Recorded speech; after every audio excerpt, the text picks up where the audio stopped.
நிறைய பேர் எனக்கு மெசேஜ் பண்ணி இந்த பைபிள் எங்க வாங்க கிடைக்கும்னு கேக்குறீங்க. எனக்கு எல்லா மெசேஜும் ரிப்ளை பண்ண முடியாது, நிறைய மெசேஜஸ் வருது, சாரி. இது வந்து 88 புக் இருக்கிற complete version of Bible, Ethiopian Bible. ஆப்பிரிக்கால வந்து கைப்பற்றப்படாத ஒரு இடம் ரோமர்கள் போற இடங்கள்ல பைபிளை வந்து குறைப்பாங்க. கத்தோலிக்க பைபிள் இருக்கிற புக்ஸை மட்டும் அக்செப்ட் பண்ண வைப்பாங்க. இது வந்து பரிசுத்தமான ஒரு புக்கா பார்த்து பண்ணது கிடையாது. இது ஒரு பொலிட்டிக்கல் இன்டென்ஷனோட பண்ணது. எங்களோட கத்தோலிக்கம் தான் அங்க ஆதிக்கம் பண்ணுது, அந்த மாதிரி ஒரு இதுல பண்ணது. சோ அந்த மாதிரி கையேறப்படாத இடம் தான் இந்த எத்தியோப்பியா.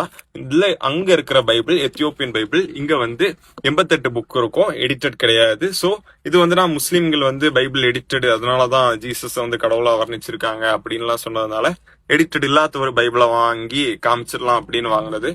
ஆனா அது காமிச்சு அவங்களால வரல அவங்களுக்கு. சோ அது அந்த குரானிக் ஷீட்ஸ் எல்லாமே ஓரமா வச்சுட்டு இதுக்கு மேல அதை பத்தி வீடியோ பண்றதா என்ன இல்ல.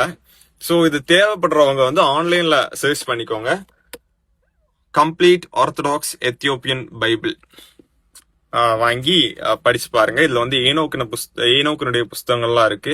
ஆதி காலத்துல நோவாவனுடைய ஸ்டோரி, தூதர்கள் என்னென்ன பண்ணாங்க, அந்த மாதிரி விஷயங்கள்லாம் இதுல வரும். கொஞ்சம் சீக்ரெட் டெஸ்ட், இதெல்லாம் வந்து பழைய ஏற்பாடு காலகட்டத்துல இருக்க நிறைய புஸ்தகங்கள் இதுல வந்து இருக்கு.